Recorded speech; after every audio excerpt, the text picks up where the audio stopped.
Good evening, this is the July 28th meeting of the Zoning Board of Appeals. All right, first off, we have a reserved decision, which is going to be another week from now, 2 weeks from now. So we're going to put appeal number 2021-049. Let's reserve that to the August 11th meeting. Do I hear a motion? So moved, Mr. Second, Chairman. Mr. Chairman. All right, Mr. Whitmire. Aye. Mr. Gazillo. Aye. Mr. Barnes. Aye. Mrs. There we go. Zawiski. Aye. And I vote aye, so we'll see those folks then. Okay. Appeal number 2022, Benedict Larico. Who's got it? I got it. Mr. Chairman, respectfully move that the appeal of Benedict Larico, 164 Oak Drive, Bating Hollow, SCTM number 600-38-3-14, RA 40 zoning for variances and/or relief from Town Code Chapter 301, Section 9, where there is a finished space and an accessory structure not incidental to a single-family dwelling, Chapter 301, Section 9A1, Subdivision A, or an accessory structure with attached deck located in the front yard with a 12.2 feet setback to the front property line, Chapter 301, Section 9A1, Subdivision B, where accessory deck constructed north of the detached garage has a setback of 10.6 feet. Minimum required is 10 feet. Chapter 301, Section 222E, where additions to shed increase gross floor area within a required rear yard abutting a rear street line representing an increase in the degree of nonconformity for legally existing nonconforming accessory building not permitted.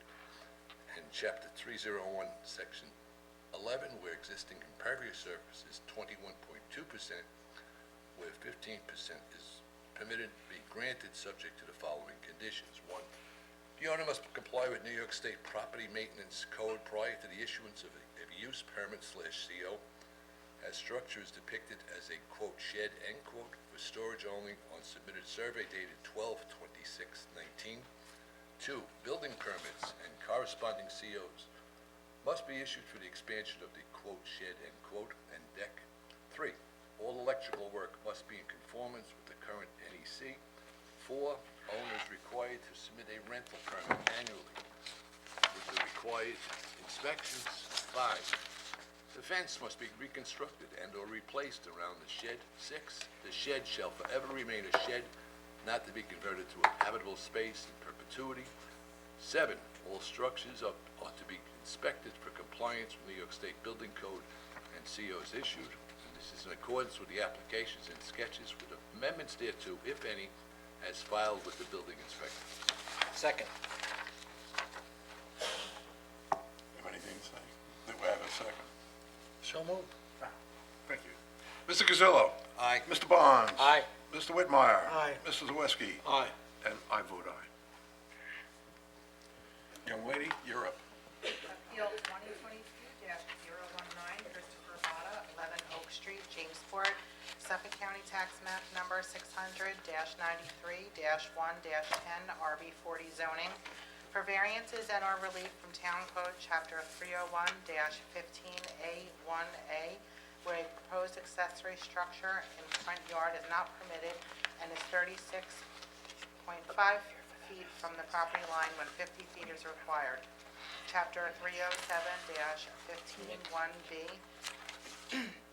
where existing rear yard setback is 2.5 feet, minimum required is 20 feet. Chapter 301-14, where upper levels in an accessory structure not incidental to or customarily found in a single-family dwelling. And Chapter 301-17, where proposed impervious surface 23% when maximum allowable is 15%. All right, you've been sworn in the last meeting. Just state your name and your address. Very good, thank you. Christopher Vada, 11 Oak Street, Jamesport, New York. You have the floor. Good evening again, board members.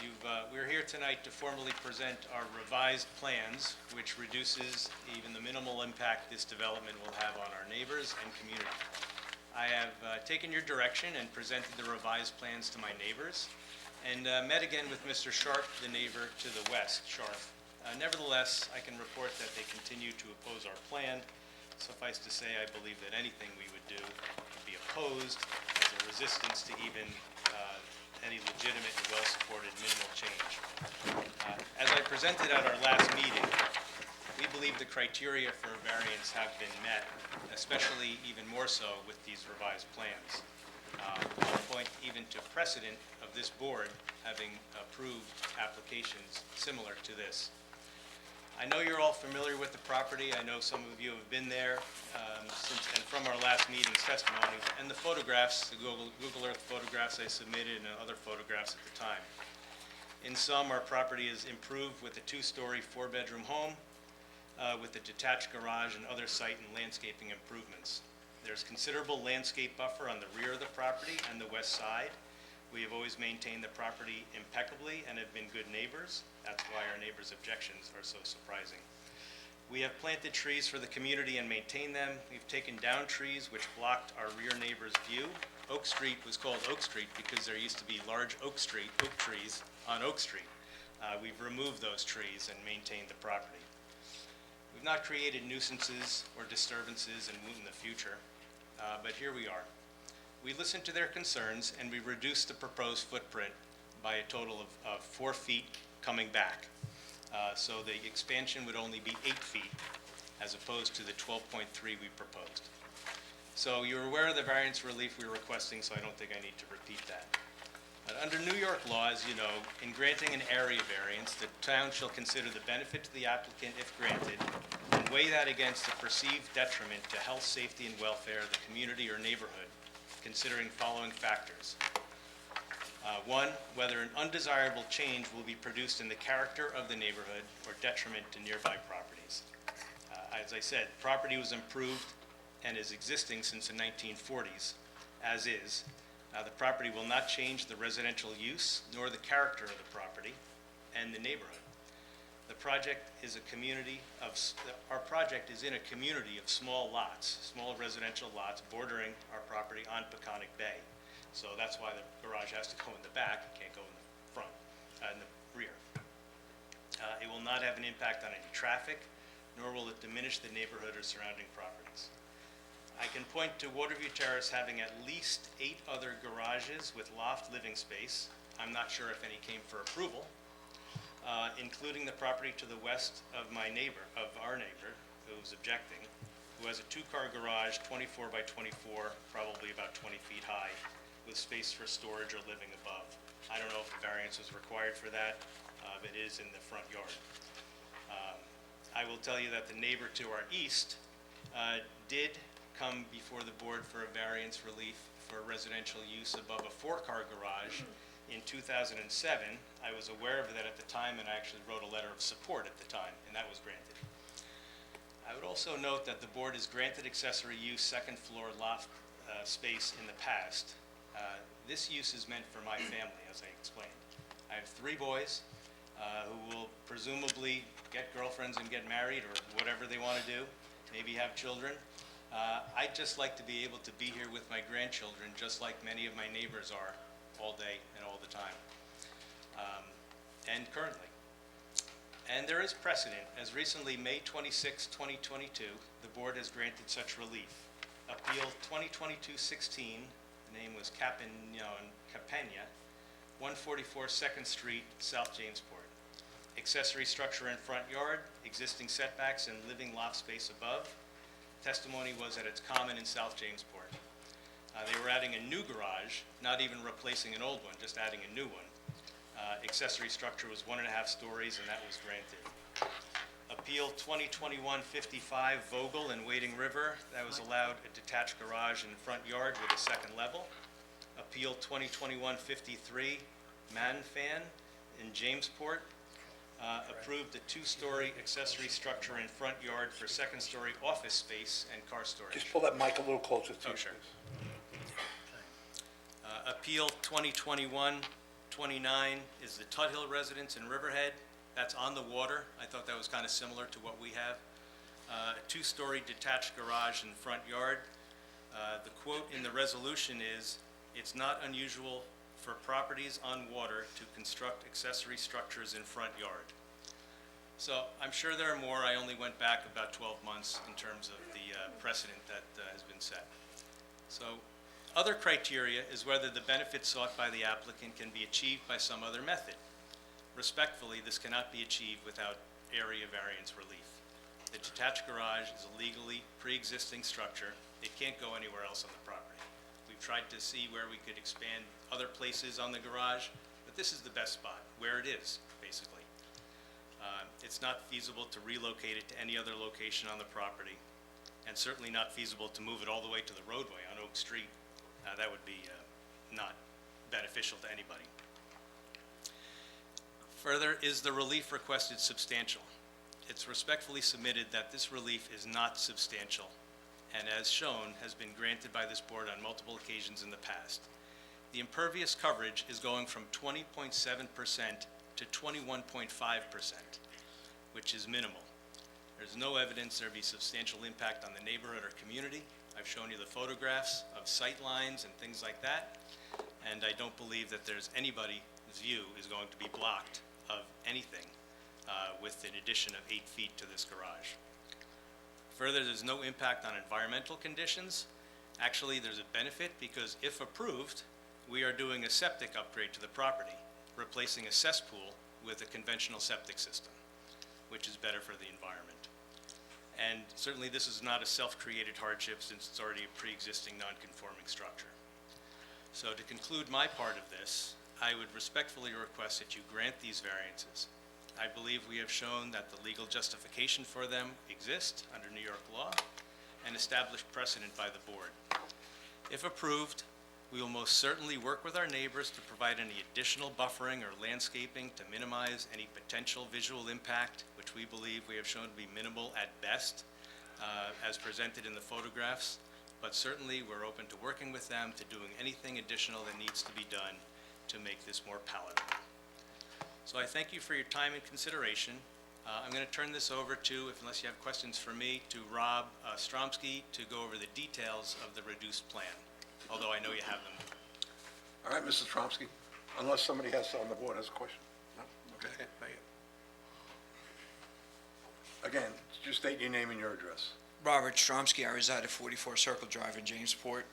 I would just like to make a clarification to the application that with the reduced addition, the front yard setback that we are looking to, for relief would be 42.5 feet with this new proposed revision instead of the required 50 feet. So I just wanted to make note that it's 42.5 would be the front yard setback.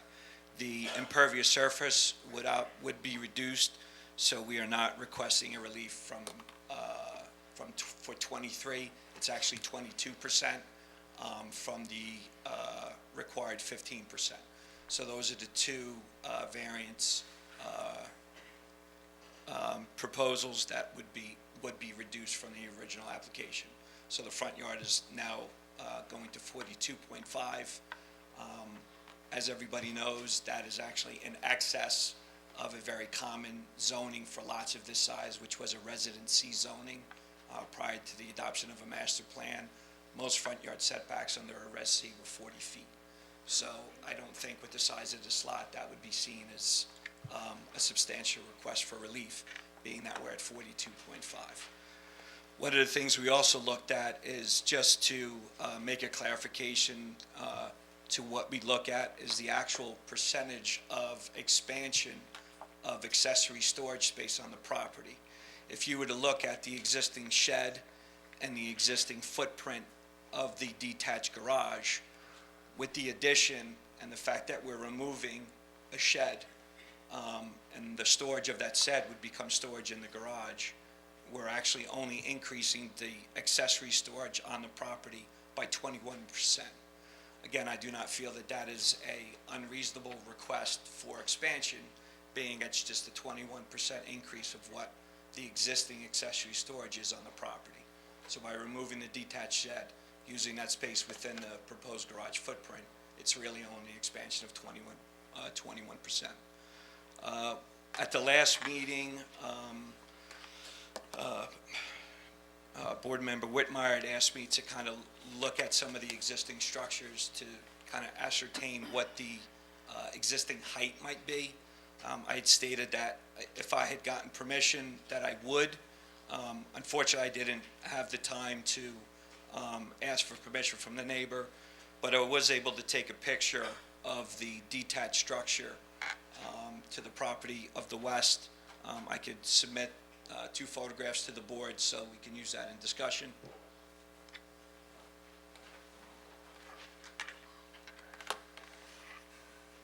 This is the detached structure that exists there. There you go. Same photo? Same photo, just so you guys can share.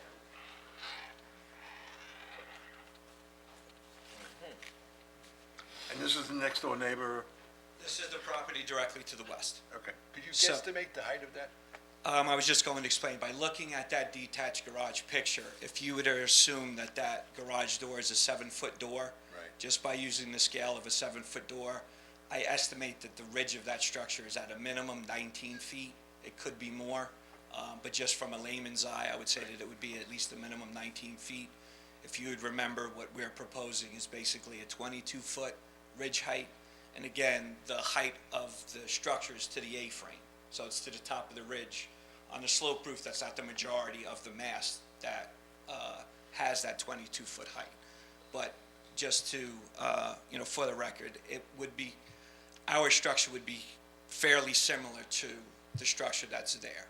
And you could also see in the picture, the structure is very close to the road. I don't know of any zoning code in the town that would have allowed a structure that close to a public right-of-way without some sort of relief, unless it was grandfathered before the issuance of building permits. So just to state that this structure is in conformity with the natural surrounding areas. I don't believe the proposed architecture from the plans that you see is something that would be egregious.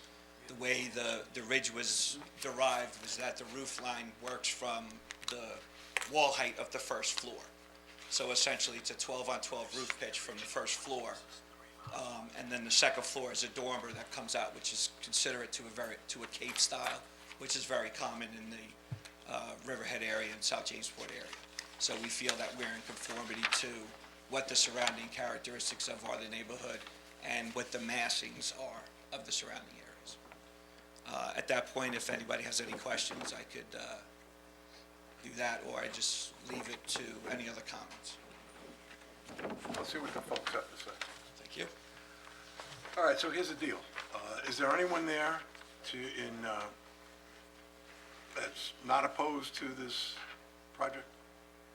All right, those that are opposed, if you spoke last week and have anything else to add, fine. But please just don't repeat yourself.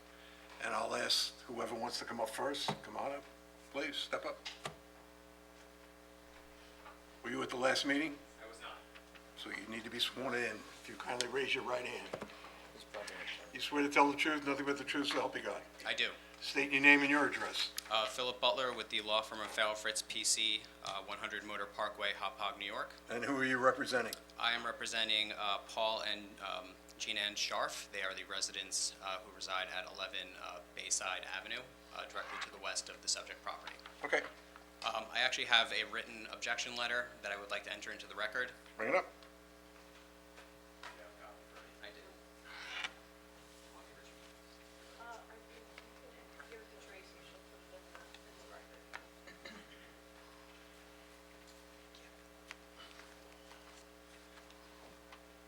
I don't expect you to read this, but I'm giving it up because there are photographs attached that I'll reference.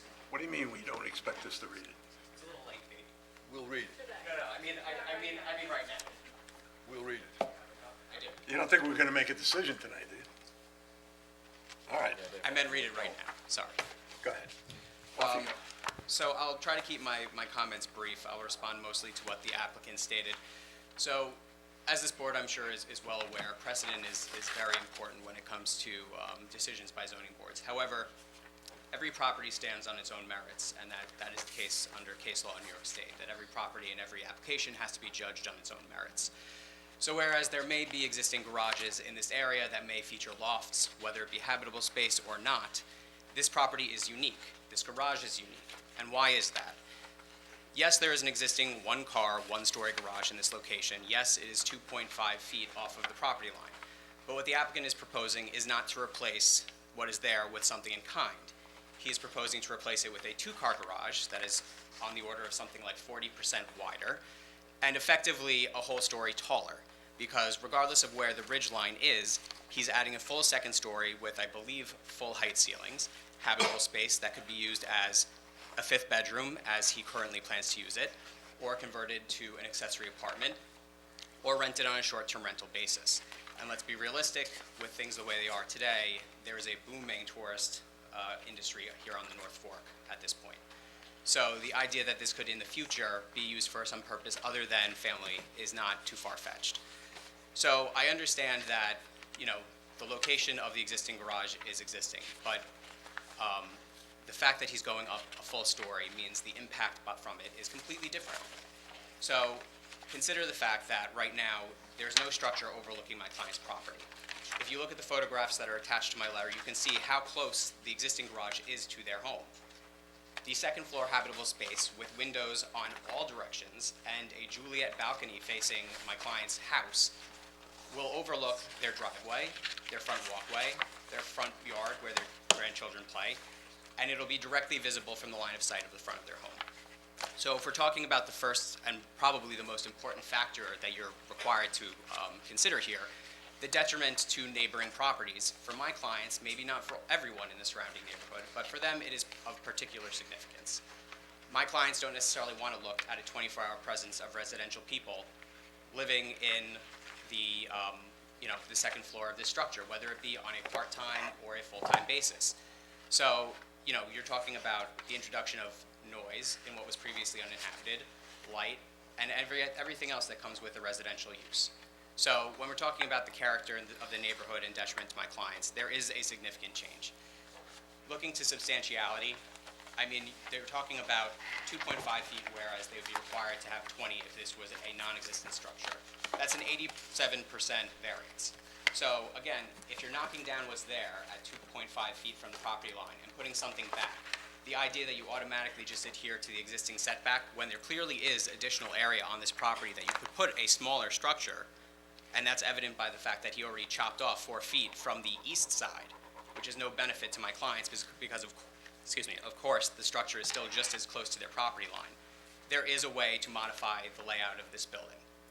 If you look at the dimensions of the proposed two-car garage, a standard two-car garage is anywhere from 18 feet by 18 feet to 22 feet by 22 feet.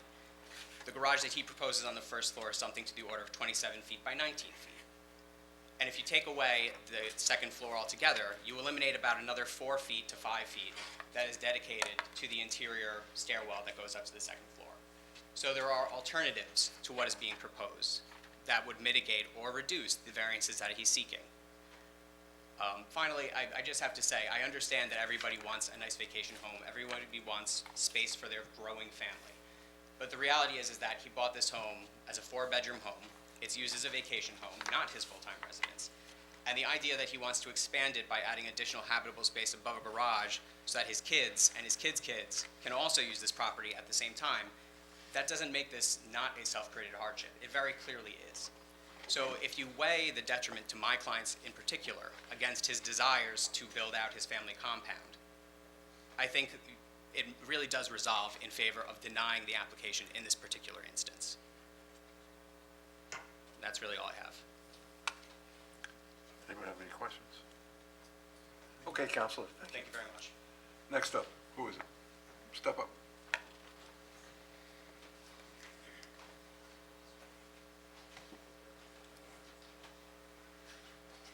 You were sworn in last meeting, Yes, just, Paul your- Schaff, live at 11 Bayside Avenue. I'll be very brief, because you're, Didn't he have an attorney? So what, he can still say I'm something. just saying, he's represented by the town. and I'm good brief. I'm not talking about legalese. I'm just here for a reason that there are other family members here in the community. But let me just preface first, as you gave instructions, Chairman, about let's make sure you get together and hammer and work out some agreement. That was 2 weeks ago. Mr. Bada that evening said, we'll be ready in 2 weeks, when it was suggested about a 4 weeks, so we would have enough time to talk. He said, no, I can have the presentation in 2 weeks. Well, that evening, he talked about 4 feet. There were no presentation There was no reaching out to any of my neighbors or myself about discussing some with all. Where he said, I sent the drawing out to discuss. There was no discussions. There was no meeting of the mind. When I got the second update on Saturday, I was in Paul Washington babysitting. I said, can I see you Sunday? I came out and I met him again. It's the second time, and I said, can we go? So this is what I'm doing. There was no discussion whatsoever about deliberation, about changing anything. It was emphatically, this is what it is. And so that aspect, it was just a tone of, about getting together. You definitely specified, talk about it. There wasn't. They didn't reach out to the other neighbors, so it was very firm in his mind about not changing anything. He had no intention. So I had to say that, to be brief. The magnitude, anybody can come and visit my garage and look at it. Everything was approved officially. There is no living space. There's nothing there. Yes, it's large, but it was approved. It was there. No variances. The issue on the where he's inferring that what I have, he can have, the living square footage of that footprint is not.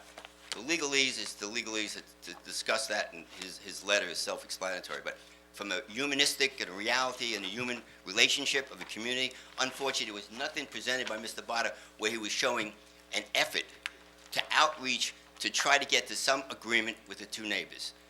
That's it. Thank you. Thank you. Next up, please, step up. No. I already asked that. You sure? I'm positive. And I think I remember you from the last meeting. Yes, I was here. Kathy Wolf, 17 Bayside Avenue. Go ahead, Kathy. Yeah, and this is my brother. We own the house, 5 of us. Have you been sworn in? I have. You last have, week- good. Last week. Just state your name. Bob Siri, 17 Bayside Avenue, Jamesport. Fine, off you go. Please, no repeating what you did. We already have everything on Yes, record. except for this one. We are very, very close to the Bottas property. And in the last 2 weeks since we met, there was a horrific fire in Waterview Terrace in our wonderful little community, 5 houses from us. I was there. I'm getting a little emotional because I was there. I've never seen anything like this before. And we are that close to this property. And it does alarm me. That's where we sleep. That's where our children play, our grandchildren too, Chris. You know, Okay, listen, It has just to talk to do- us. I'm Just sorry. talk to us. So I apologize. Not to apologize for it, just talk to us, though. I'm very alarmed that it is so close to our property for fear, our safety fear. We have other fears too, other concerns too about privacy. This will look directly down on our bedrooms, on our patio, on our backyard. But primarily, we are really concerned that we talked about last time, but this is new information. So this is the fire. We understand, we know about it. Thank you. Thank you. We also have some other pictures, the Bottas say that we do not have a view. From our backyard, we do see some pictures, I showed a picture last time of our view to the water. I would like to show. You can bring the board- pictures up. Okay, We'll take a couple pictures of from our backyard, how this will affect us personally. You are saying that it won't affect us? Hey, This will please, directly you affect talk to us, not to them.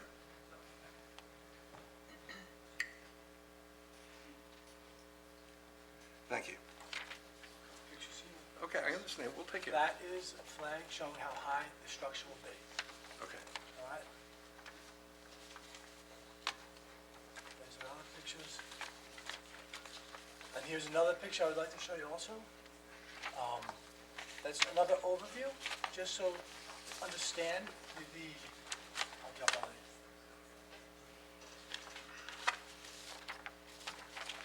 Thank you.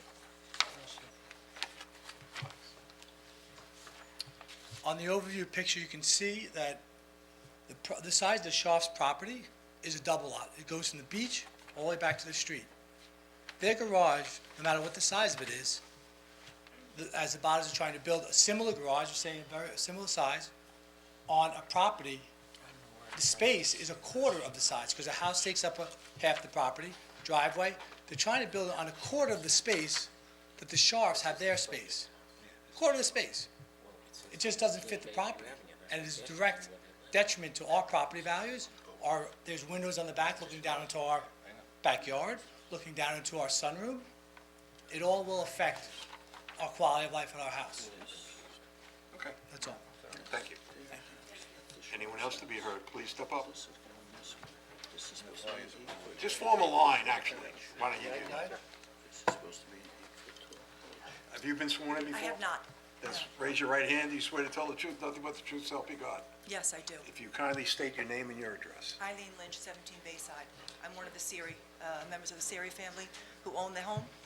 Wait a minute now. Where are you from?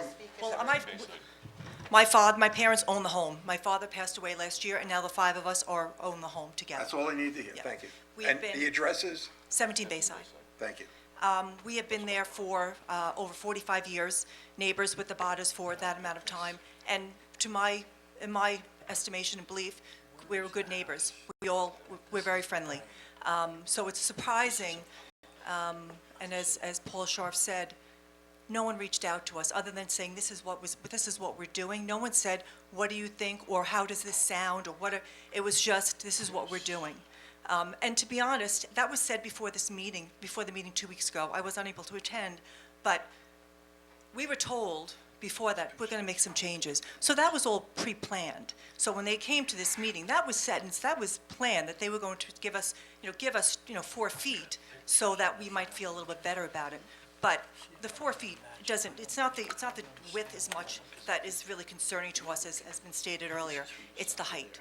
Because as you can see from those pictures, that structure will tower over our backyard.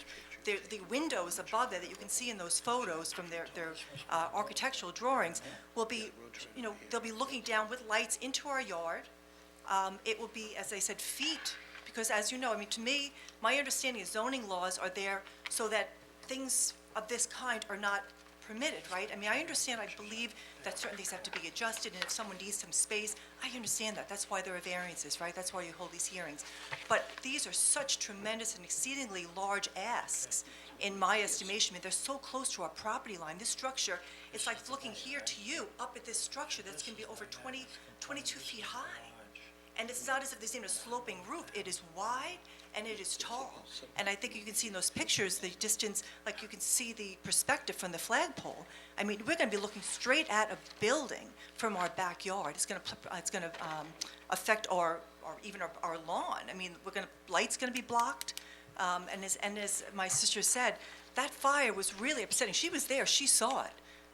People had to be rescued from the homes. And I'm not saying this is going to go on fire, but we don't know how that's going to be used, and nor do they. You don't know if someone lights a candle or, we don't know anything about who's going to be in there. But what we know is that we're really close to that property, and that house that burned to the ground, those homes next to it, they were damaged.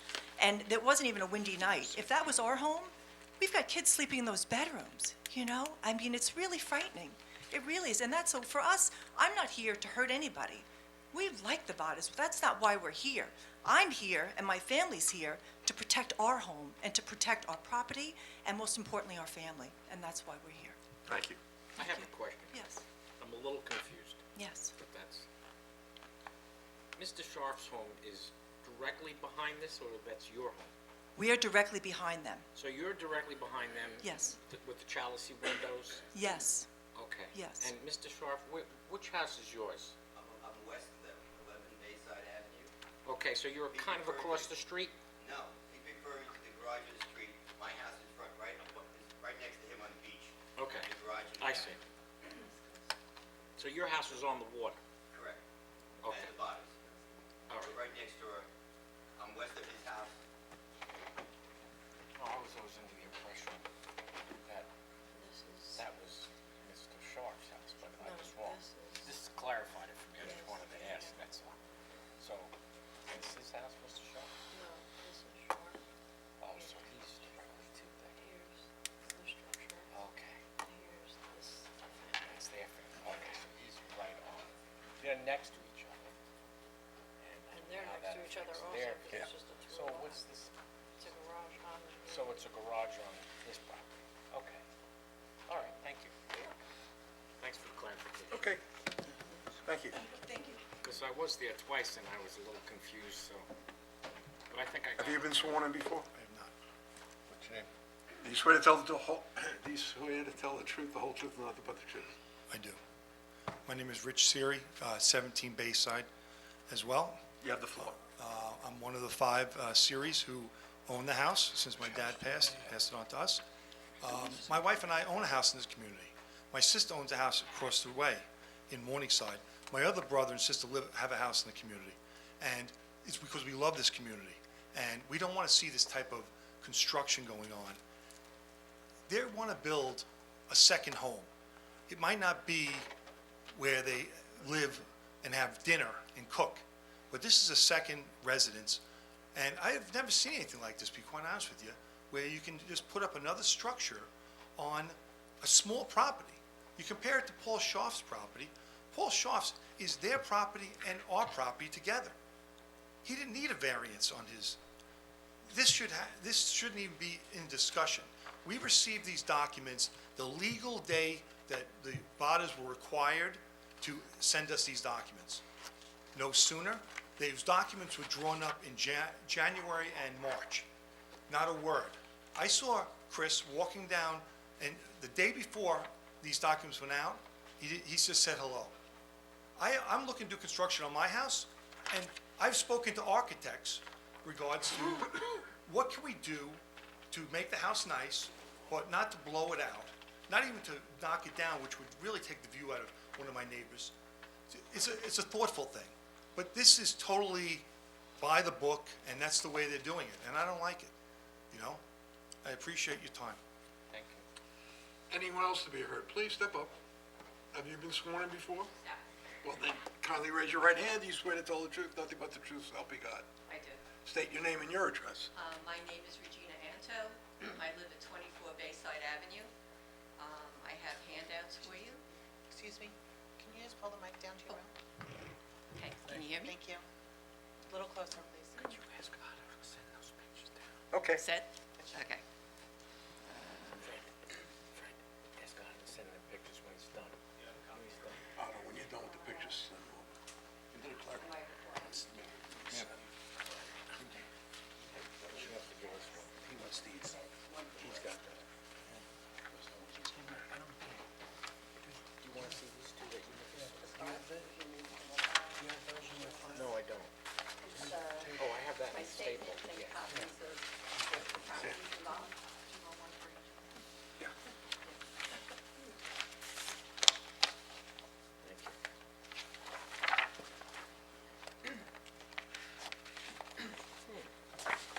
That's actually even, here's the garage. Here's the other guy's house. Okay, the pages I've given you are GIS pictures of my property and the Bada property. The Bada property has, I'm calling it a backyard, since I consider the house that's on the beach, the front part, the front yard. So the property has a backyard of 75 feet wide by approximately 83 feet deep. They wish to put a new structure in this space that is approximately 20 feet deep by 29 feet wide and 23 feet in height. It is my understanding the current building codes call for a setback of 20 feet from the property line and 30 feet from side yard, the street side rather. They currently have a 2.5 setback from the Schaaf's property line and less than 20 feet from the Series property line. The size of the new structure is quite large for their yard. There are only, from what I saw, 3 expanded garages in our community, all located on property much larger than the Badas. 2 of these garages used existing footprints. I have a backyard area that is 58 feet wide and approximately 66 feet deep. I also have a small additional structure on my property that is 14 feet wide and 18 feet deep. My family also has grown since we purchased our house 35 years ago.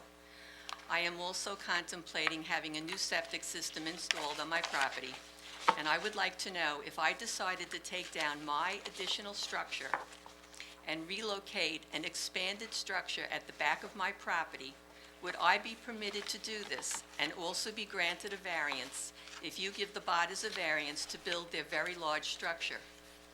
By granting a variance for this type of structure in their small backyard, you are setting a precedent for the entire community.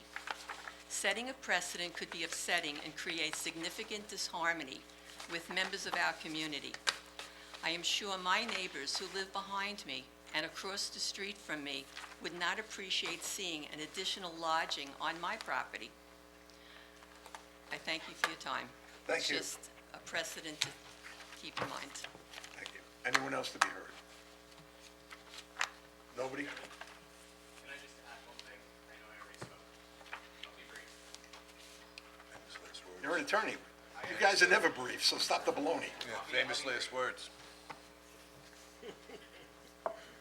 I have a question that I would like the board perhaps to propose to the applicant. I noticed on the plans that there's some regrading proposed of the driveway and the addition of a retaining wall adjacent to Oak Street. What I don't think is clear from what is in the record before this board is whether the grade at the location of the proposed two-story garage will also be changed. Because if it's raised, then you're not talking about just a taller structure, you're also talking about a taller structure at a higher elevation. I assume the reason for the grade change is because installing the new septic system, you need a certain depth to groundwater, but I don't know how that's going to impact the garage. So if the board could just get that information, I would be interested to know. I know my clients would be We'll interested get it to know. right now. Thank you, Counselor. Mr. Tromsky? Tromsky? Yeah, it'll be there.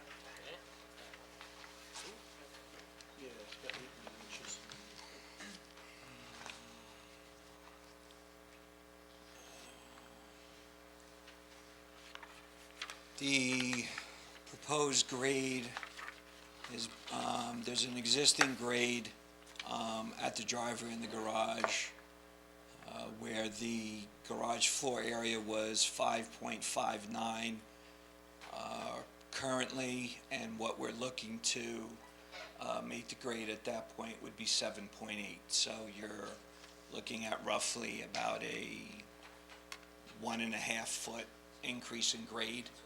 So with the additional 7 feet, you're looking at close to a 9-foot change from what's currently there. So just to clarify, the grade in that area, I believe, is just being raised 2 feet.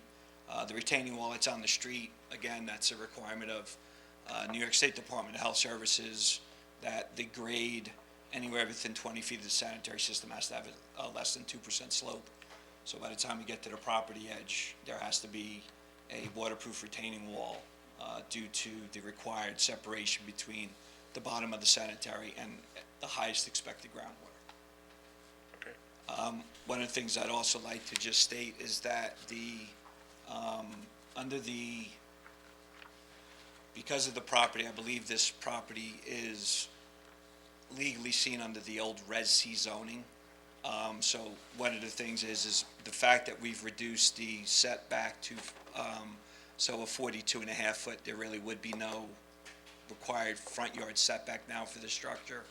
Also, under Residence C, the minimum required side yard is 10 feet. So the property to the north is a side yard. The minimum required is 10.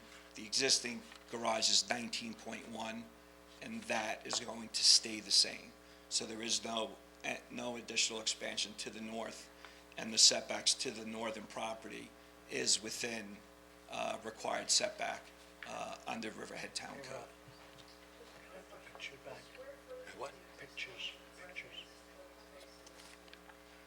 I don't know offhand, but I could, figure that out. Actually, if you look at so I think we have it under the existing impervious surface, so the house, the residential footprint is 1475.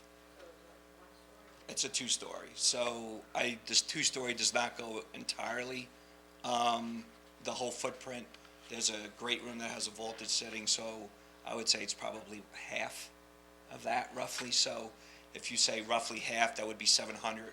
So the existing residence, I believe, is roughly around a 2,000 to 2,100 square foot home. I believe the proposed living space, the board was submitted new floor plans that actually have it stated.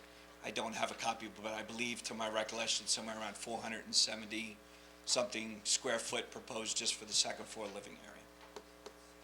Do you know how tall the existing residence is?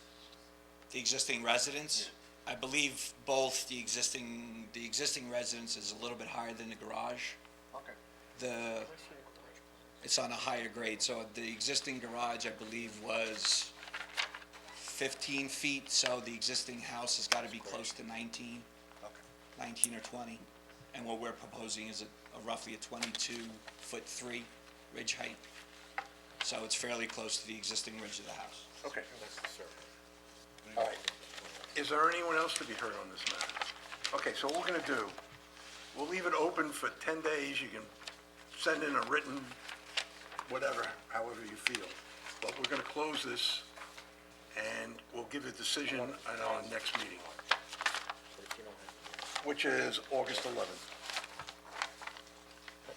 Who has it? So we'll give them 10 days if any written appeals. Other than that, we'll make a reserved decision on the following meeting. Go get 'em. Mr. Chairman, I move appeal number 2022-0119, Christopher Votto. Hold on. What's that? Up at the board, up at the microphone.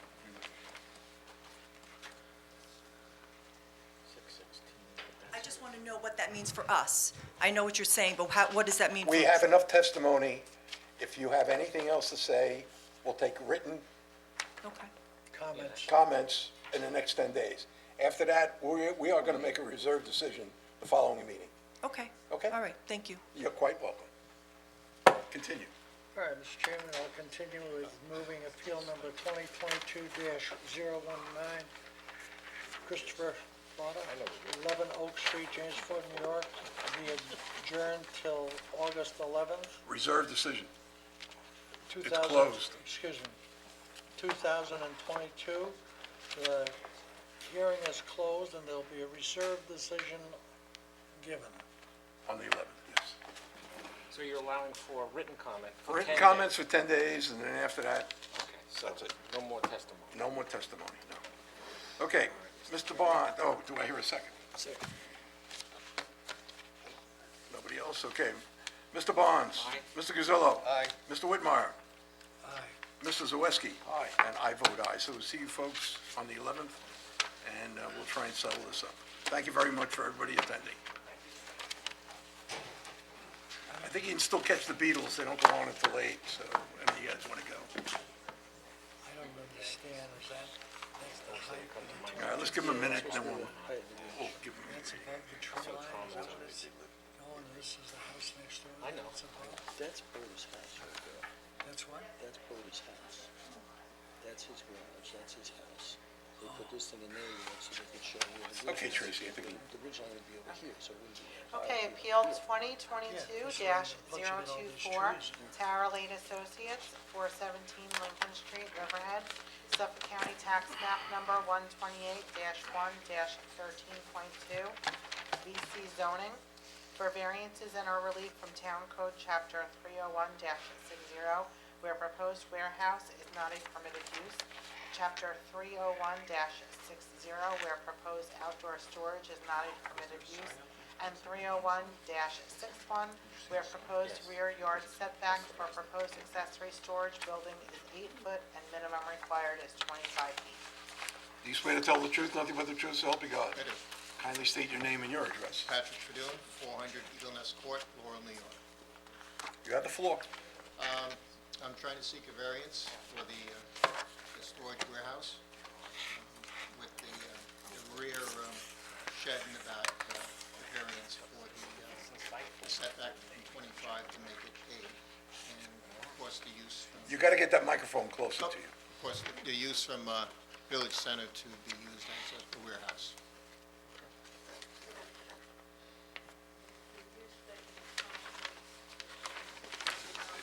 It's not a permitted use, correct.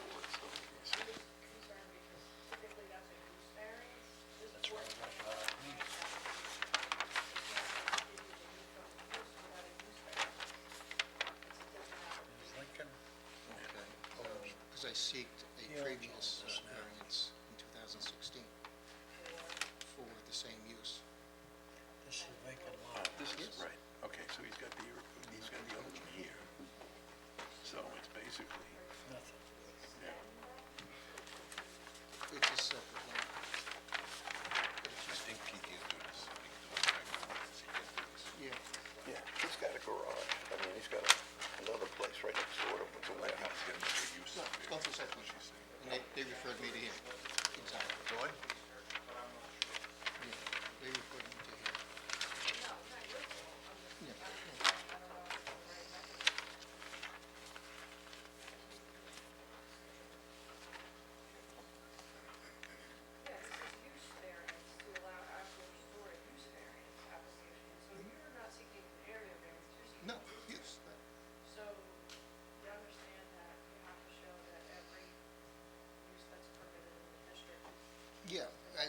it's the same as 2016. I can give you documents.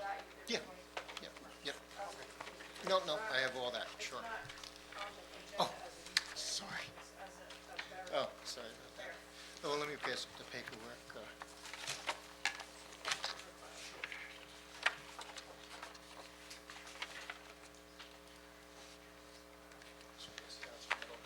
Thanks, Pat.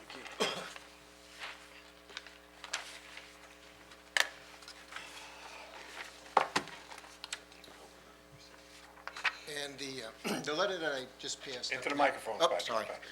The letter that I just passed up was from a local real estate agent.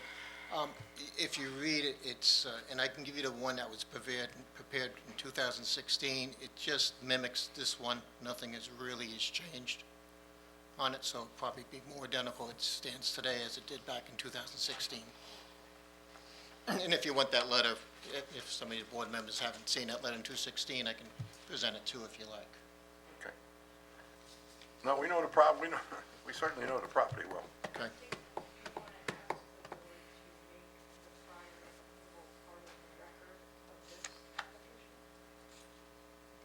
Sure, I guess, yeah. Yes, you do. Absolutely. Yes, you do. Yeah.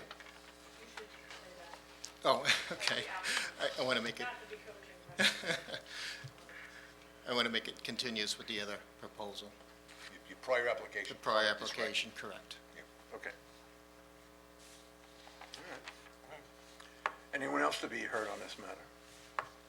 Really? Nobody in opposition? Thank you. All right, let's, I got it. Want me to read it? yeah, hold on. Leroy, you all right with this? Sure.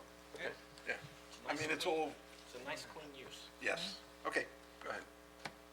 Move that the appeal of Terra Lane Associates, 417 Lincoln Street, Riverhead, Suffolk County Tax Map Number 600-128-1-13.2, Village Center Zoning for variances and/or relief from Town Code, Chapter 301, Section 60, where proposed warehouse is not a permitted use, Chapter 301, Section 60, where proposed outdoor storage is not a permitted use, and Section 301, Section 61, where proposed rear yard setback for proposed accessory storage building is 8 feet and minimum required is 20 feet. Be granted in accordance with the applications and sketches with amendments thereto, if any, as filed with the building inspector. Do we hear a second or anything? Second. Mr. Gazillo? Aye. Mr. Barnes? Aye. Mr. Whitmire? Aye. Mr. Zawiski? Aye. And I vote aye. The appeal has been granted. Best of luck with everything. Very good, thank you so Continue much. on with your good work. Tracy? Appeal 2022-025, 84 Cromer Avenue, LLC, 84 Cromer Avenue, Riverhead, Suffolk County Tax Map Number 119-130, Industrial A zoning, for a special exception from Town Code Chapter 301-222B, where existing cement processing facility is a non-conforming use with the Industrial A zoning use district pursuant to Town Code Zoning Board of Appeals may approve a special exception to allow the change from one non-conforming use to another. Counselor?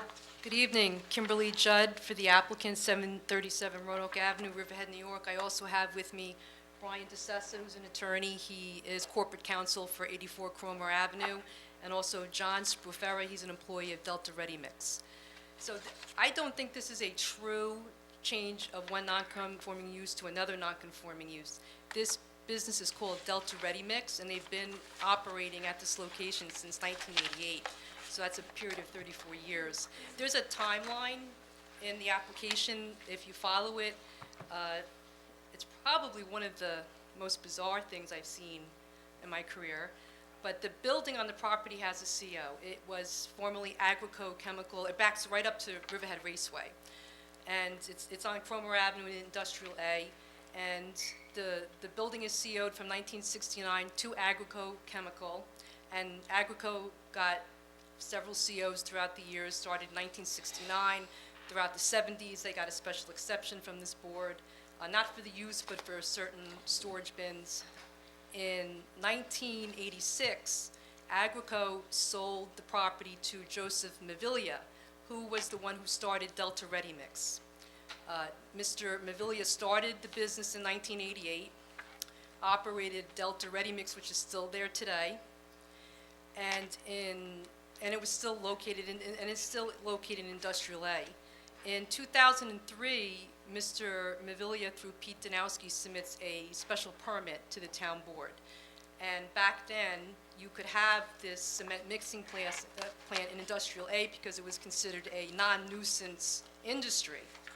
And bizarrely, Mr. Danowski applied for it with the town clerk for the special permit. He had his public hearing. The town board at that time referred the application to the planning board. The planning board issued a recommendation saying we recommend approval subject to site plan. The town board did a CEQA classification. They took lead agency status. They issued a unlisted action. And then that's it. I can't find anything else on it. And there was never a certificate of occupancy applied for by Delta Ready Mix. I think that would have been the end of it. But I've looked through the town board record file for this folder, and all I can find is the planning board referral and the CEQA classification. I have talked to Mr. Mavilla, who has since sold the property to my client, 84 Cromer Avenue LLC, and I spoke to Pete Danowski, and they're both convinced that they finished the whole process with the town board. As you know, Mr. Danowski's retired, and attorneys were only required to keep client files for 7 years, so he doesn't have to file anymore. Mr. Mavilla doesn't have any paperwork for it, but they both say, we finished it, it was completed. I don't have any documentation, so what I'm here before you is trying to legitimize this use that's been there for 34 years. And I handed up a aerial photograph just so you could see the neighborhood, which I know you are all pretty familiar with. There's a huge auto wrecker, which has been there since I've been a kid. In the 70s, I recall it. Mid-Island Auto Wreckers is across the street. You have Norsec, which is right next door to the south. You have the Riverhead Raceway directly to the east. Right in front of them, because this is a flag parcel, you have State Material Mason Supply. I think you say it Nicolia, Nicolia. And you'll see I submitted a letter from Riverhead Raceway saying they have no objection to this application because they know it's been there a long time. I spoke to Chris Nicolia, who owns the property right in front, which is State Material Mason Supply. He wanted to know what use we were changing it to. I explained to him we're trying to legitimize what's already there. He was fine with that, and Mr. DeSessa spoke with Norsec, who's directly to the south, and he has no objection to this application. So I think that when you look at this aerial, you'll see this is Industrial A. The problem that we faced is that non-nuisance industry was taken out of the code.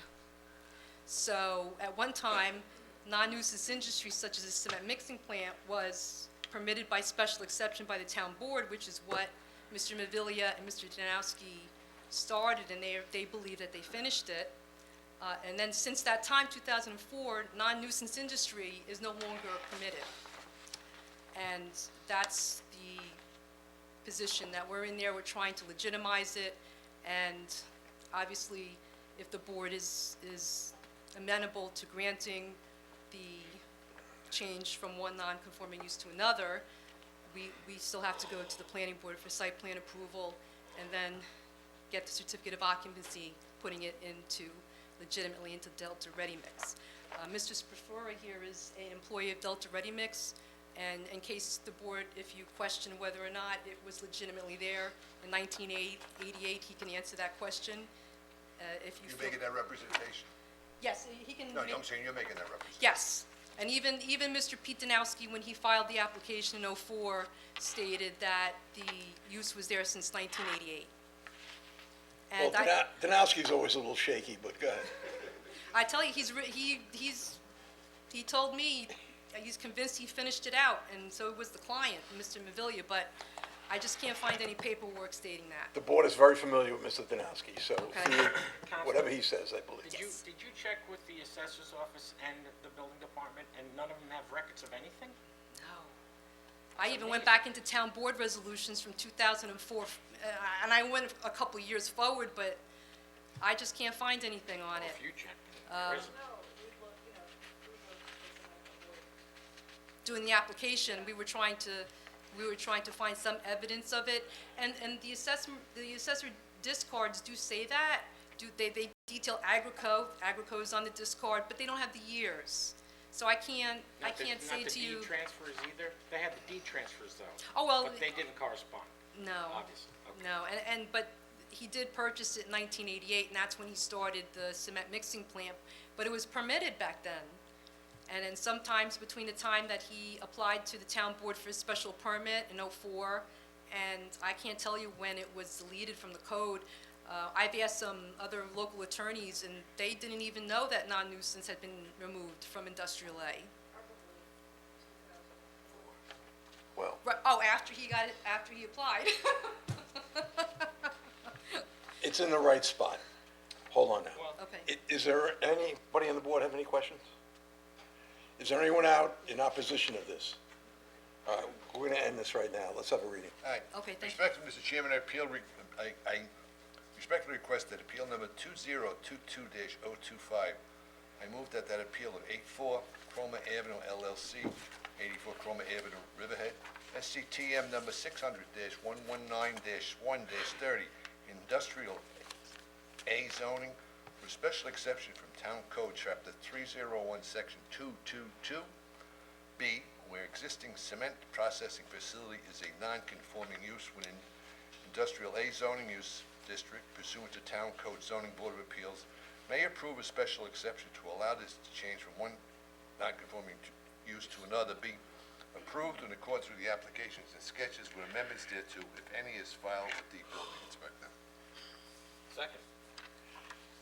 Mr. Bonds? Aye. Mr. Gazillo? Aye. Mr. Whitmire? Aye. Mrs. Zawiski? Aye. I vote aye. So again, always good seeing you. Ms. Kim, you always give a good presentation. Hope you got paid by the hour. Take care. Thank you. All right, let's have a reading. Bonnie said, we did that one. He said, this isn't even on the calendar. What? This isn't, he gave me this, this isn't even on the calendar. This is for next time. Oh, for next time, okay, yeah, Yeah, next time. give it back then. Okay. Let's have a reading. Next time, you're right. Appeal 2022-026, Christopher Abad and Megan Watkins, 5 Dunlopin Lane, South Jamesport, Suffolk County Tax Map Number 600-92-6-13, RB40 zoning, for variances and/or relief from Town Code Chapter 301-222E, where proposed conversion of accessory structure and front yard not permitted. Chapter 301-14, where proposed habitable space in an accessory structure not incidental to or customarily found in a single-family dwelling, and 301-17, where proposed impervious surface is 19.9%, which exceeds the allowable 15%. Let me take a guess. You're an attorney. Yes. I do not have to swear you in, so No. please just state Okay. your name and your address. For the applicant, Matthew Ingber from the law firm of Brown, Altman, and DeLeo, 538 Broad Hollow Road, Melville, New York. So I'm here for the applicant's area variance application to redevelop the property located at 5 Dunlookin Lane in South Jamesport. Prior to tonight's hearing, a letter of support was submitted to the ZBA secretary by email on July 27th of this year from Glenn and Cindy Ravin, who reside at 23 Green Street in South Jamesport, which is across the street from the applicant's property. Briefly, the applicant's property is located at 5 Dunlookin Lane at the southeast corner of Dunlookin Lane and Green Street. The rear of the property overlooks the Great Peconic Bay. The lot is undersized with an area of approximately 18,573 square feet, where a minimum lot area of 40,000 square feet is required in the RB40 zoning district. Based on available town records, the property has been improved with a single-family residence with the detached garage in the front yard since prior to 1965. The existing property has a two-story, single-family residence, the detached garage in the front yard along Dunlookin Lane, as well as a patio. The property currently maintains landscaping along both of its front yards on Dunlookin Lane and on James Street. So the purpose of this application is to repurpose the garage to really create an office space for the applicant.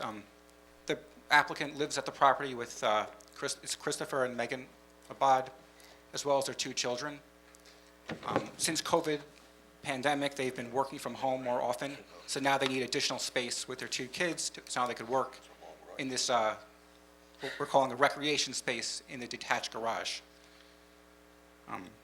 So we submit that the benefit of granting this variance application outweighs any possible detriment to the public health, safety, or welfare. As mentioned, the property's been improved with a single-family home since at least 1965. This application will not change the residential use of the property. In addition, the square footage of the detached garage, which is going to be repurposed, won't be changed, and its location will remain the same. As we mentioned, the front yard is landscaping, is landscaped.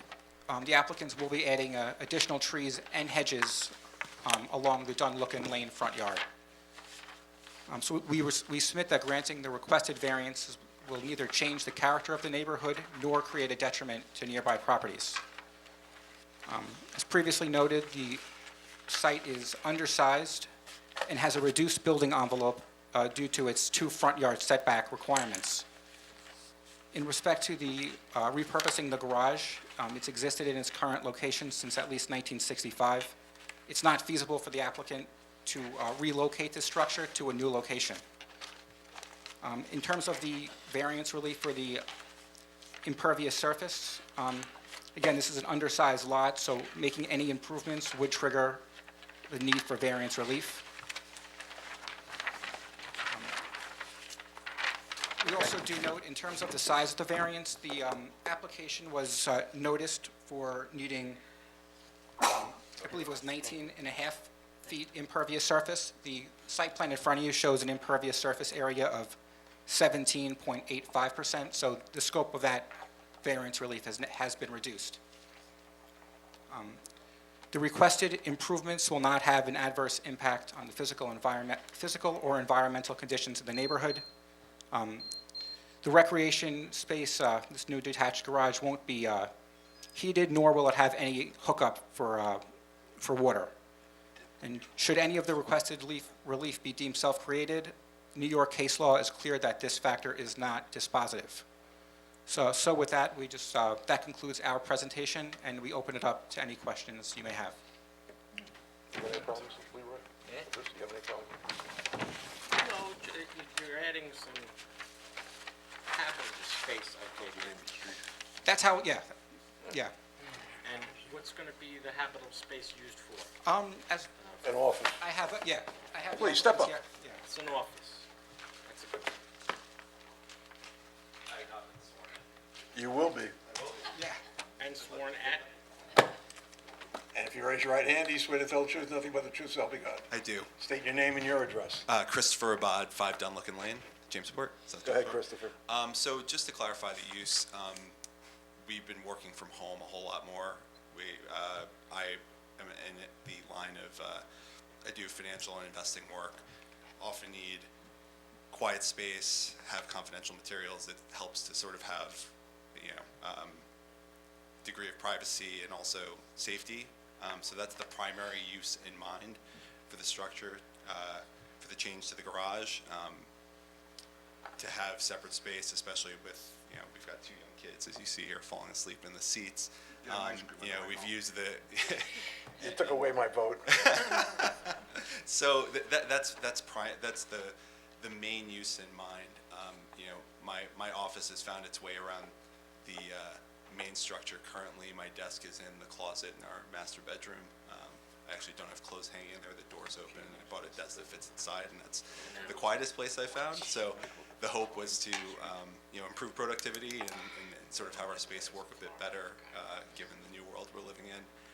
I also would add to, will make this submission, I guess, subsequent to this meeting. Our neighbor directly next to us at 13 Dunlucken, the Diversa family, they have a letter that they want to submit, but they were unable to sign it. We were hoping to see them yesterday, but their plans changed, so. And what's the In essence support, of I that letter? take They it. support you? I'm sorry, yes, they do. In support. Yes, they do. So what's in the structure now? Just two-car garage? It's a two-car garage that has been untouched since we've been in the home. I We see. purchased in 2018, so, Do you plan on putting any bathroom facilities no, in the garage? no, it's None whatsoever? none whatsoever. I mean, it's really just to have a Is finished. there electric to the garage?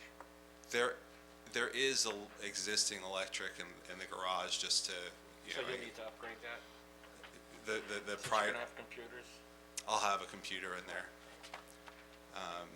You know, the existing electric, I believe the person we purchased the house from was a relatively handy person who you may or may not have known, Larry Sims, who lived in the home for many years before us. So I haven't looked at your building permit application, but I would assume you've applied to put the habitable space in and also to upgrade and do electrical work in the structure. The answer to that. I'm not sure, but. I'm listening. Yeah, the general contractor will submit an electrical permit if it's needed in order to Okay. get a permit. Depends on what he proposes also. Correct, yeah. Okay, just want to make sure that's done. All right, one Because more thing. Most garages have to be GFI protected. You know, you have to be careful of that.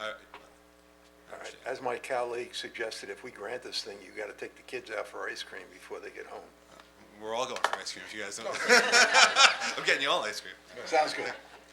Let's have a reading. Oh, unless you have Mr. another Chairman, question. I just thought we should put one condition that the habitable space will not have any bathroom facilities. Fine with me. Put it into the, Yeah, that's fine with us. Okay. There's no intention to put a bathroom Thank space in you. there. all right, who's got the reading? I have the reading. And throw in a bathroom while you're at it. No. Okay, so Mr. Chairman, with Non-bathroom. respect to appeal number 2022-026, I move that the appeal of Christopher Abad, Megan Watkins, on 5 Dunlucken Lane, South Jamesport, Suffolk County Tax Map number 600-92-6-13 in RB 40 zoning for variances and/or relief from Town Code Chapter 301E, where proposed conversion of accessory structure in front yard is not permitted, Chapter 301-14, where proposed habitable space in accessory structure is not incidental to or customarily found in a single dwelling, in 301-17, where proposed impervious surface is 19.9%, which exceeds the allowable 15%. B, with the stipulation that there be no bathroom facilities constructed inside the facility, the garage itself, in accordance with the applications and sketches with amendments thereto, if any, as filed by the building inspector. So moved. Second.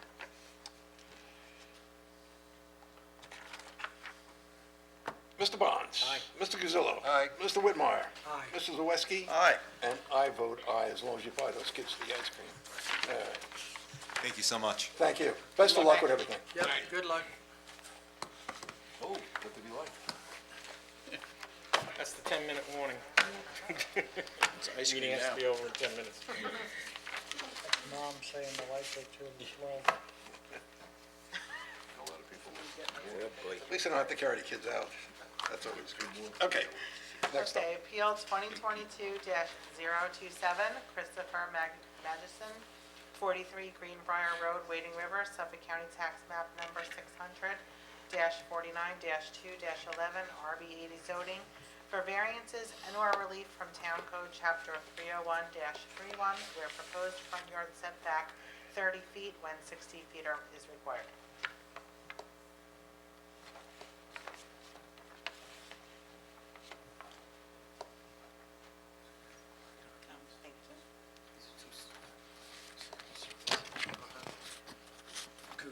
We'll get them around, just pass them down. Thank you.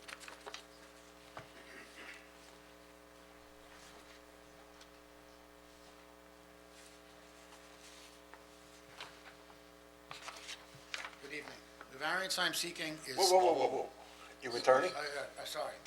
That's okay. Do you swear to tell the truth, nothing but the truth, so help you God? Yes, I do. Good. State your name and your address, please. Christopher Magidson, 28 Woodfield Road, Stony Brook, New York. Okay. Good evening. The The variance I'm seeking is not self-created due to the existing slope of the property. This property is at the end of Greenbrier Road on the right-hand side. Building a single-family home on this property conforms with the character and nature of the neighborhood. There is no significant environmental impact in building a single-family home here, and there is less impact if the home is built with a reduced front yard setback, as it is in a flatter, less pitched part of the property. Most lots in the neighborhood are less than 80,000 square feet. Our lot is 34,000 plus square feet, and there are many improved lots that are even smaller. There are numerous houses with similar reduced front yard setbacks in the neighborhood. Some appear to have a zero setback. I've attached a survey of 292 Sound Road, which shows a front yard setback of less than 23 feet, and I've also submitted a survey for 14 Sunset Boulevard, which has a 45.5 front yard setback. This is common for the area. I've also included a copy of the tax map of the surrounding area that shows many lots with front yard setbacks equal or less than 30 feet. This includes 14 of the 16 improved lots on Hill Street and 10 of the 11 lots on Oliver Street. This board has approved similar front yard setback reductions with appeals.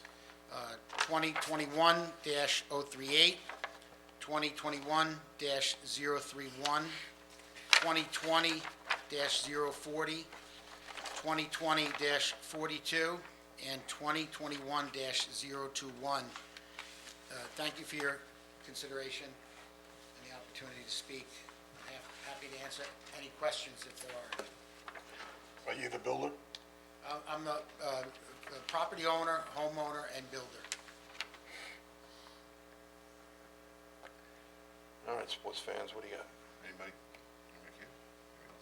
6 bedrooms. The health department approval is for 6. It's going to be a 3-bedroom ranch. Okay. 1 story with a partially finished lower level I see. due to the topography of the property. It drops significantly. I see. You guys are aware, I filed for CAC. This drives me further away from the neighbor's pond. So I think it's just a better suited spot. For me personally, the flatter the ground, the better.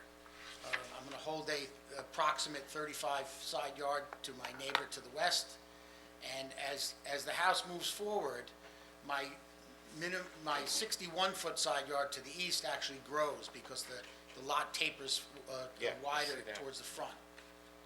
I think it's the most appropriate place to position the house, and I think it's minimal impact to the physical environment. Okay, thank you. Thank you. Anyone to be heard?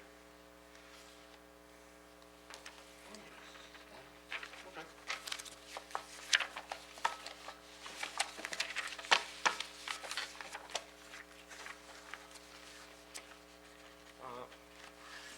Mr. Chairman, I move that variances for and relief from Town Code 301-31 for Christopher Magnuson, 43 Greenbrier Road, Wading River, tax map number 600-49-2-11, where the proposed front yard setback is 30 feet, where the 60 feet is required. So this be in accordance with sketches and amendments thereto, if any, filed with the building inspector. Second. Mr. Barnes? Aye. Mr. Gazillo? Aye. Mr. Whitmire? Aye. Mr. Zawiski? Aye. And I vote aye. So the appeal's been granted. In about 2 weeks, you'll get your paperwork, and best of luck. Thank you. Enjoy your evening. Good night, sir. Thank you. Okay there, young lady. Appeal 2022-028, Geraldine Ganzenkoffer, 8 Oak Street, Wading River, Suffolk County Tax Map Number 600-24-2-50.1, RB 80 zoning for variances and or relief from Town Code Chapter 301-31, where proposed impervious surface coverage is 35%, maximum permitted is 15%.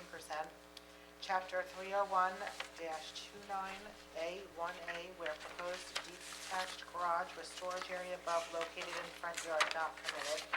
Chapter 301-29A1B, where proposed detached garage is 7.5 feet from side, I'm sorry, 7.5 feet from side property line, minimum 25-foot required. Chapter, Whoops, I'm sorry. Chapter 301-29A1B, where proposed side yard setbacks for attached decks are 5.3 feet and 8 feet, minimum required is 25 feet.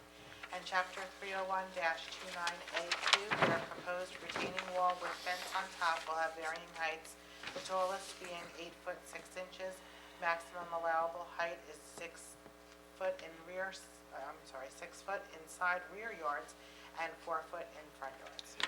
Now I'll swear in. Mr. DeLuca, do you swear to tell the truth, nothing but the truth, so help you God? I do. State your name and address. Jim DeLuca.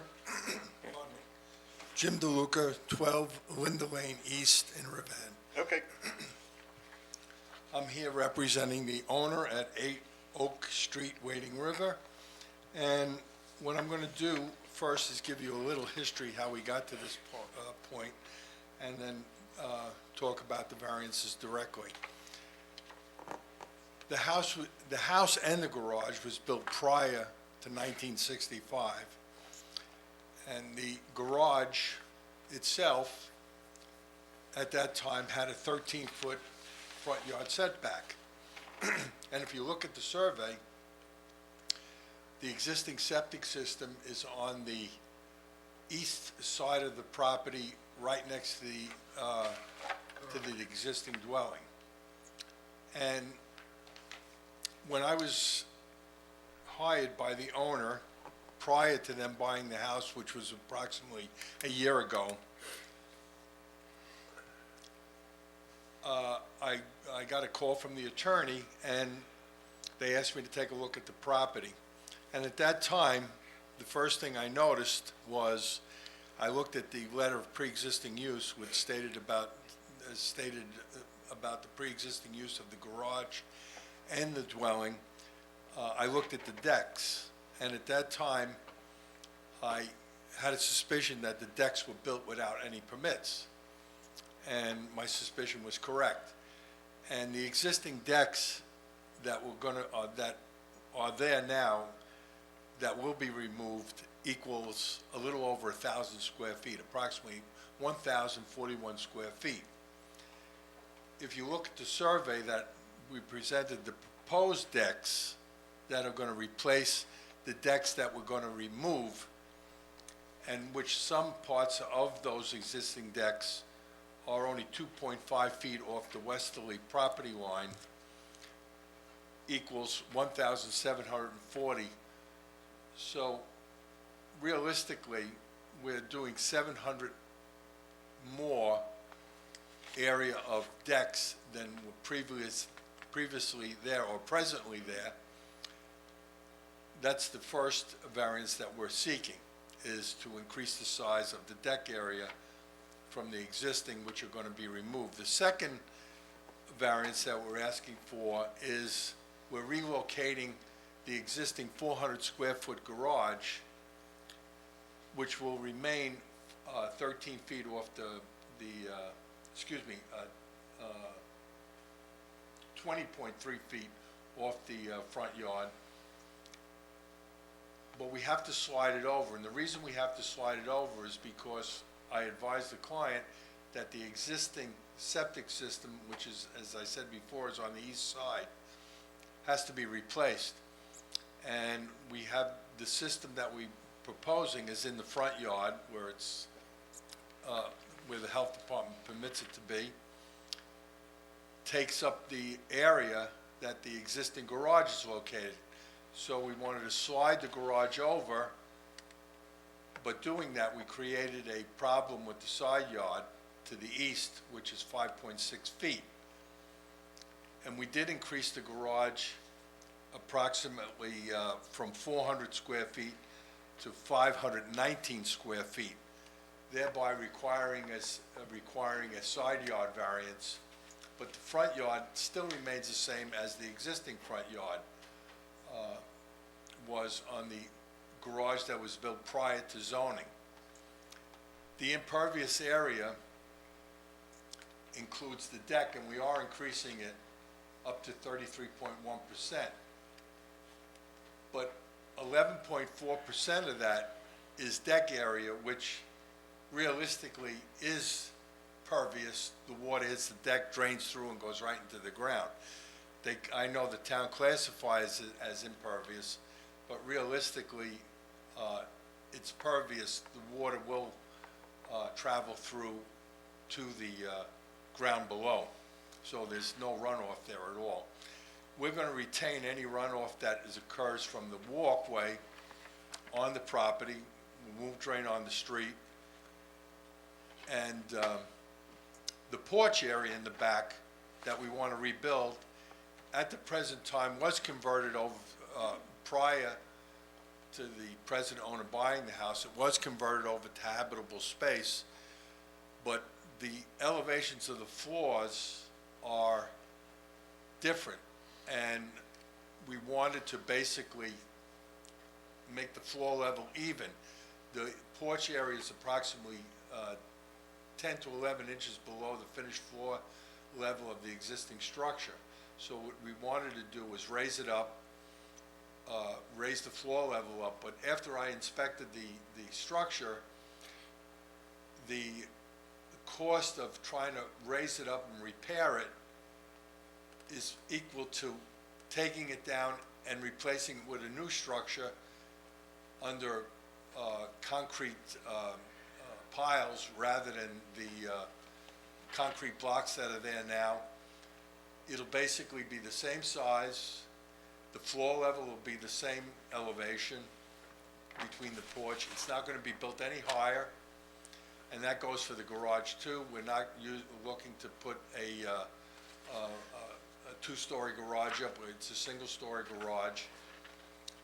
And right now, we're not converting anything to an apartment, to a habitable area, anything else in the garage. It's only going to be garage and storage, and it's going to be single-story high, not two stories. So,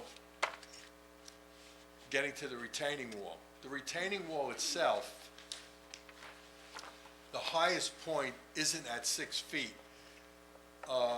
It's actually, I did a sketch of it, and if you look at the elevations on a floor plan, the highest point of the garage is right by the east side of the house, and it is 5.7 feet high, and that includes it being 6 inches higher than the adjacent property.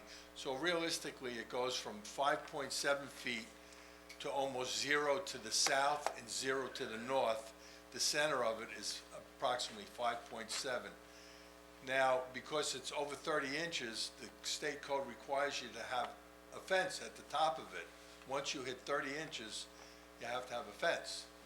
So what we were going to do is put the retaining wall up and then put a fence at the top of it and then put plantings behind it, and that's why we pulled the retaining wall 1.5 feet off the property line to soften the look of the fence. I haven't, or the owner hasn't, I don't think received any complaints from the neighbors. I spoke to her prior to the meeting, and the neighbors, she talked to the neighbors, and they have no objections. I don't think they're here this evening.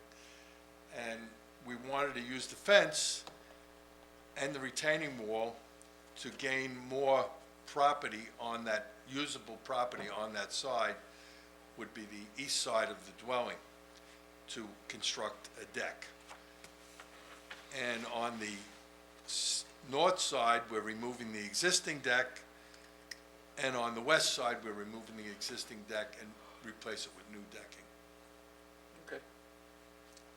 Any Jay, questions? Just one of the things on the plan itself. It says 400 square foot apartment. No, we're not having an apartment. So- First of all, So it's on the plan, so you didn't want to resubmit something that doesn't say it on it? yeah, we can do that. The reason why I was going to do that originally, but the reason that we abandoned it, and I didn't know this rule existed, if you have a new structure, accessory structure, an apartment or accessory use can't be installed for 3 years, and I wasn't aware of that. Yeah. So when I put the survey in that I found That was out the at intention, that though, time. eventually. Pardon me? I said the intention was eventually to put an apartment. in. Exactly. So now they have to wait 3 years. Exactly. Okay. And that's for family, not for, to rent out, it's for family. That's what they all said. Well, I know that. But I can't vouch for that. I only can, right now, it's not part of the plan. Okay. Well, that'll have to be a new submission down the road, I guess. Yeah. So, okay. Can we get away with the map that he gave us? Does he have to give us a new? Well, he can resubmit the survey Right. depicting that the apartment is not there, Okay, because that's the one that should be approved okay, by us. right. But we'll approve it tonight and just say that, Yeah, I'll give you a new, that there it's should not a be a new problem. resubmission of the plan Yeah. excluding the apartment, so that there's no confusion in the building department, so they know that it's not gonna be an apartment. Yeah, And they gotta wait their 3 years like everybody else does. exactly. All right, well, before we do anything, is anyone else to be heard on this matter? Well, here we go. I feel your pain. Wow, you walk like me, unbelievable. John Wayne. Uh-huh. Well, Bill. I know the pain. Well-built, yes. Oh, yeah. You swear to tell the truth, nothing but the truth, so help you God. Yes, I do. Please state your name and your address. James J. Sawney, C-S-O-R-N-Y, 18 Oak Street, Wading River. So we would be 2 homes to the east of this property. So in our experience, you guys approved a accessory apartment just to the west of this property a few years back, which is a rental, same as the house is a rental. It's on the website that they have, which is beachfront, Want to go up? Beach Road? beachfront, luxury beachfront property. So they rent both properties out. And not to question your guys' expertise on this, but what happened was, now these people have no place to put anything, so they have sheds built in front of their property with 4 to 6 propane tanks out there, garbage there 24/7, because they have no place else to put it. So what we're looking at here today, I understand I'm not across the street, or I'm not the neighbor next door, which we'll get back to that, well, who they spoke to or didn't speak to in a second, but, so I know I don't have as much, I guess you would say, grievance to bring up here, but they want to take an existing garage and make it into a 2-car garage so that they can make it an accessory apartment later. We have a small block, Well, the code allows that. does allow that, but I believe also, I know this is probably down the road, so you guys kind of frown on them in the front of properties, or is that incorrect? We're not happy with them, because the ordinance should be revamped by the town board. Correct. And And- I've and sent them numerous memos about it in the past, and they never have done anything about it, so.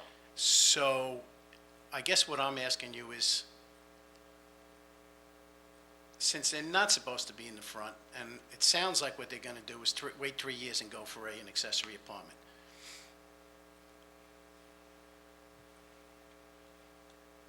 Can we, or can you,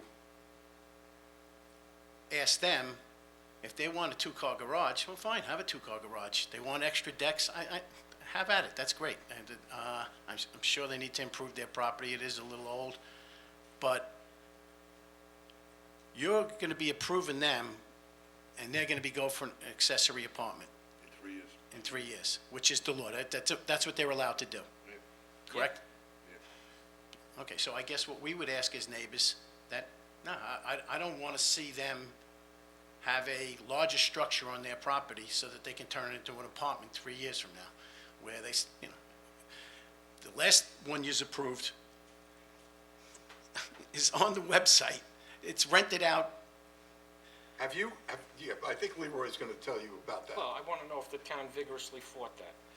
They did. Was The there a town, lawsuit? the town Did they did. go to Supreme Court? Yeah, they did. Okay. Correct. So, I don't want to feel like we did something wrong the way you're saying it, because you know, we approved it, but keep in mind, we stayed within the parameters of what the law was at the time. I know, but didn't we just say that we try not to, in this town, approve accessory apartments for structures in the front of the We main? did say that, but we didn't say about accessory apartments. We're not crazy about it. Okay. But there are cases that necessitate a variance for that. And it depends on case by case by case. Correct, I understand that. The one that was next to you, I was not in love with that situation, I can tell you that. I don't blame you. So, But anyway, Have you complained to the town about these people? Have they done anything? yes, we've yeah. complained numerous times to the town. It's very difficult for the town to Court, Fred. catch people in the act of what they're doing. that's code enforcement. Yeah, and so I understand that's not your Gotta call purview, code enforcement. but Yep. they're asking for a huge amount of relief between the decks and the garage, and I don't see why they should be able to build a two-car garage in front of their house so that they can make an accessory apartment. If everyone on our little block did that, if I came to you and said, I want to build a garage in front of my house so that I could rent it out, you would look at me like I'm crazy. Well, we're talking about assumptions for the future. We can't judge based Yeah, on assumptions. I in the know, it's a future. tricky, It's a tricky business zoning. Yeah. It really is. Yeah. So right now, we're looking at an application, we're asking him to amend it by filing a survey to change that so that it doesn't say apartment on it. We're approving a garage. Yeah, In 3 years, the officials who are in charge at that time will have to deal with it then. yeah. But we can't deny him based on an assumption. Well, you don't have to grant them to expand the garage so that they can make it into a 500, right? Well. What's the relief that they need? They just bought the house. If they didn't want it the way it was, they shouldn't have bought it. They bought it less than a year and a half ago. They have a right to make changes and to add a garage. Why not? Tell me why not? It's every man's dream to have a big two-car garage. Yeah, but, so when I came from before this board 20-something years ago, I was only allowed to do 19 point something, whatever it was. I don't remember what it was. On Jim. my property, but they're going for 20-something or more. Why? What did you put up, by the way? We added to our house, second story, and I Oh. think, so. And you got relief? Yes, we did. We Okay. did get relief. Good. So we're here to give him relief. But we if wanted can. more relief, and you wouldn't give it to us. I don't know, I wasn't there. I was still in Yeah, love.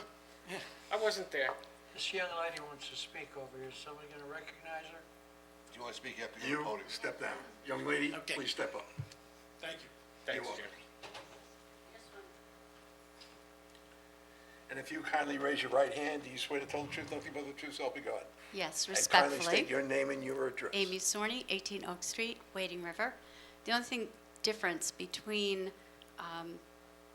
the accessory apartment that exists now at 4 Oak Street, which has a mailbox that is listed as luxury cottage, is that that building was built prior to attaining permits. That was built, I witnessed it, many people witnessed it. The garage existed as a garage, and it was built out. So it was converted. Yes. That's what you're saying. It was, Did you call the town and tell them? no. I just didn't know.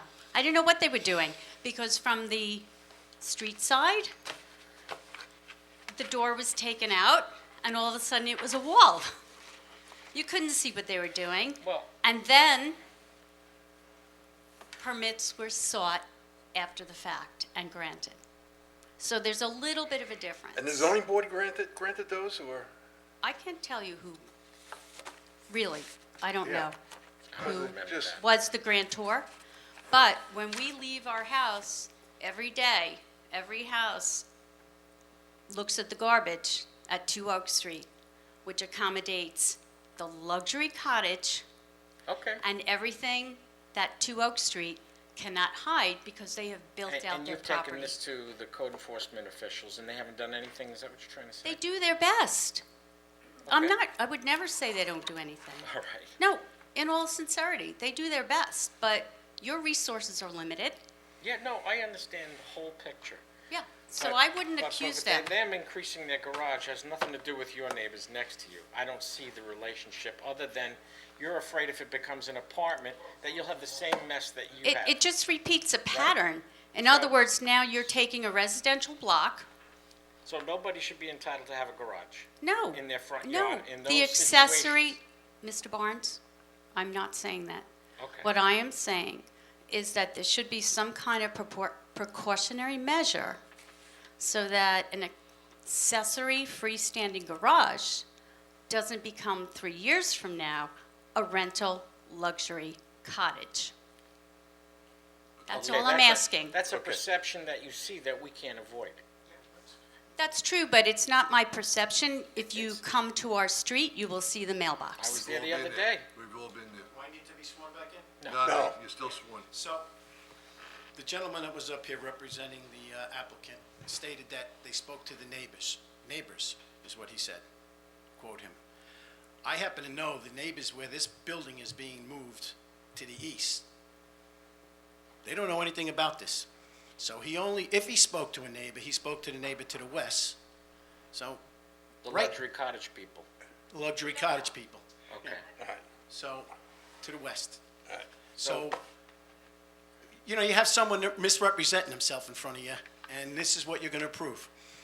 Well, Mr. DeLuca typically does not misrepresent. I didn't say that I spoke to them, I said the He- owner spoke to them. Right. So you're misrepresenting. Whoa, whoa, whoa, whoa, whoa. Time out, guys. Mr. DeLuca, please. I never said that. Okay, that's fine, and you clarified it, thank you. And I know I wouldn't lie. I was gonna say that you've had plenty testimony, and Mr. DeLuca has always been forthright. Well, let's bring up the owner. And, Is that the owner? yeah, Step up. All right, the young lady, kindly raise your right hand. Do you swear to tell the truth, nothing but the truth, so help you God? I do. State your name and your address. Geraldine Gansakaufer, 8 Oak Street, Wading River, New York. Okay. Who did you speak to? I spoke to both the luxury cottage people, and I spoke to I didn't speak to Dr. Brown, I spoke to his wife Alice. And I And said that relationship to your house, where is that house? Alice and Dr. Brown are to the east, I'm sorry, direction east. so you're both neighbors physically, next to each other, you spoke to both of them? Yes, I'm And not none sure of them how were many appeared. houses. They're two I- houses down. I think 3, actually. I think there are 2 houses between. 2 between. Okay. But I will tell you personally, I have no intention to ever rent that to other people. We don't want other people on our property. We're private people. I understand. We've had, you know, our kids, and we don't even want our kids living with us, honestly. So why would you give them the chance to have an accessory apartment? Because if our kids do come, we would rather that they were maybe out there at some point. I think Well, that would let's be hope they're more still around in comfortable. 3 years, okay? I hope so, I hope so. And I did speak to Alice, I told her we have to move the garage to the east because we have to put a septic system in. The garage is already there. It's an old house, we want to keep it as much like it is as possible, we love it. Okay. All right, I fully understand what the situation is. But tonight, we're voting on whether or not to allow a garage in the front yard where there already is a garage in the front yard, Yes, okay? So, as Mr. DeLuca explained it, we're sliding it over. So it's further away from your property. I think you don't like the idea that they can get an accessory apartment in 3 years. You know what, I get that. I hope exactly what they say is 100% truthful. That's all you can rely on. It's all you can rely on, Jim. Okay. I hope it stays that way. Let's hope that. Because of the last one is an atrocity. And if that's what you guys are doing, and you're just gonna let the kids come there when they visit, that's great. Okay, we understand what you're saying. that is, Read it. you know, if you've seen how we've used our property so far, it's just my kids. Seem like very nice people, I don't, Well, let's Sounds hope- like let's hope it cocktail works party out. should be in the future. Am I done? Okay. You're done. Do I have to Thank you. swear out? No, you don't have to swear Wait, out. Fox Hollow? Fox Hollow? Yeah. I met you there. He has short memory. Listen, I have a short-term memory anyway. Good night. I'll see you Thank next time. Thanks for coming. Okay, good night now. Thank you. Mr. See you later. DeLuca, Thank you. thank you for your presentation. It was very clear and concise. You explained everything to us. And again, we're approving only a two-car garage. That's it. That's it. That's fine. Okay, let's have a reading, Mr. Chairman. Who's got it? Okay. Daniel? Mr. Chairman, with respect to appeal number 2022-028, I move that the appeal of Geraldine Gonzalez Kaufer, 8 Oak Street, Wading River, Suffolk County Tax Map 600-24-2-50.1 in RB 80 zoning for variances and/or relief from Town Code Chapter 301-31, where proposed impervious surface coverage is 35%. Maximum permitted is 15%. Chapter 301-29A, 1A, where proposed detached garage with storage area above located in front yard, not permitted. Chapter 301-29A, 1B, where proposed detached garage is 7.5 foot from the side property line, and the minimum required is 25 foot. Chapter 301-29A, 1B, where proposed side yard setbacks for attached decks are 5 foot 3 inches and 8 foot, where minimum required is 25 foot. In Chapter 301-29A2, where proposed retaining wall with fence on top will have varying heights, the tallest being 8 foot 6 inches. Maximum allowable height is 6 foot in side rear yards and 4 foot in front yards. B, in accordance with the applications and sketches with the amendments thereto, if any, as filed with the building inspector. So moved. Second. Mr. Bonds? Aye. Mr. Gazillo? Aye. Mr. Whitmire? Aye. Mr. Zawiski? Aye. I vote aye. So your appeal has been granted. Best of luck.